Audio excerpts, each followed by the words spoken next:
There's been an absolute avalanche of new demand for silver and gold right now in our world. What does that mean for the future price? You may be asking that question.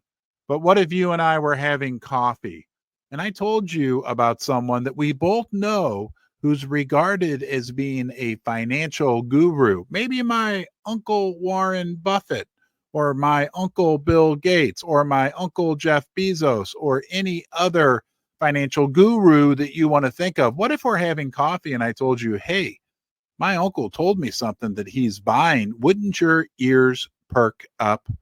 Well, what does it tell us right now that the world central banks are buying gold in particular at a pace that we haven't seen since we were on the gold standard in our world? What does that tell us? Now, in this video, I want to go through a list with you of the top 10 countries that are hoarding gold right now. But more importantly, I want you to ask yourself, what does this tell us about the future of the monetary system?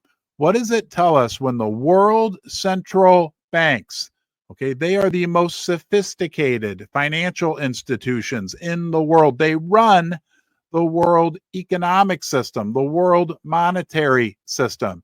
They are the top of the mountain. They are the insiders of the insiders. They know what is going on. So when we look at this list, think about how that affects the future for the silver price and the gold price. You'll be shocked at who's number 10 on this list. But the one thing I won't be shocked about is the fact that you've not yet subscribed to Ron's Basement. Please press the subscribe button, turn on the bell notifications, give this video a thumbs up, and super chats and super thanks are always super appreciated. At number 1, surprise, surprise, the United States holds the largest gold reserves in the world, 8,000 metric tons. Now, our recent Federal Reserve officials have said we do that for just tradition purposes because we know the U.S. dollar is no longer backed by gold. But isn't it interesting that supposedly we have 8,000 tons at Fort Knox and the country has not been real eager to get rid of it? Let's move on to number 2, which is Germany. Germany has the second largest gold reserves with 3,300 metric tons. Keep an eye on all the European countries here. In number 3, third place, we have Italy. A surprise, 2,400 metric tons, another European country. In fourth place, looks like, yes, you guessed it, the Eiffel Tower and France with 2,400 metric tons. In fifth place, we have Russia with 2,300 metric tons of gold, which I think they're glad they have since the United States sanctioned them and took away their dollars. After Russia, who's this? Oh, China, who supposedly has 1,948 metric tons of gold, but everybody knows they've got a lot more and are buying it and keeping all of the gold that they produce domestically. After China, we move on to Switzerland with 1,000 metric tons. After that, Japan, the world's third largest economy with 846 metric tons. With their recent currency issues, I bet they wish they had more. And after Japan, we're looking at India, which is the 9th largest holder. And to me, the surprise of the list, I misspoke. I thought they were the 10th largest, but hey, you know, we'll do this live. Guys, India has 800 metric tons of gold, but consider this.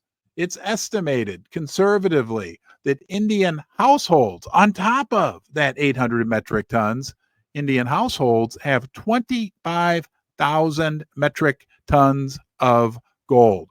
India is the gold and silver capital of the world.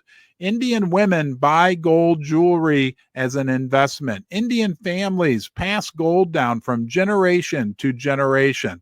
But it's even more interesting when we examine their more recent affinity towards silver. This year alone, it's estimated that India will import over 200 million, some people saying as high as 250 million ounces of silver. That'll be at least 25% of the world's silver production. India is the precious metals capital of the world. Did you notice all the European countries on the list? It's been said, it's been proposed that when you compare the central bank holdings of gold by the European countries, that it's very much related to the size of their economies when compared to one another. And some people speculate that at some point, if the European countries need to go back on the gold standard, that's the absolute reason why they hold the amount of gold that they do. But at the end of the day, the important takeaway for us from all this is that central banks around the world are hoarding and buying more gold. Again, more gold being bought by central banks than any other time, even than when we were on the gold standard in this world. Take a step back. Think about it. Have a sip of your coffee. Why would the smartest people in the room, the world's central bankers, yeah, sure, we can talk about Warren Buffett. He did have a thing for silver in the past, of course, but we can talk about Bill Gates. We can talk about Ray Dalio, any of these financial gurus and what they're doing. But above them are the world central banks. And when it comes to gold, and we know this also relates to silver, we need to pay close attention to what they're doing. Don't listen to what they say, right? Watch what they do. And what they're doing, I think, is giving us a clear path forward for the price of silver and gold. Hey, I want to hear your comments on this, your thoughts on this. Please leave a comment in the comment section. If you want to get your hands on some silver or gold before the central banks gobble it all up, don't forget to visit our channel sponsor, Pimbex. Pimbex, online bullion dealer where you will always find the best prices, the best selection, and a company you can trust. And First Mining Gold, they're a Canadian gold developer with 2 multi-million ounce projects in Canada. And Fortuna Mining, another channel sponsor that makes this video and the channel possible. Fortuna is an active silver and gold miner with operations in Latin America and West Africa. Most important, thanks for being here. I want you to come back and I'll be waiting for you. Have a great day.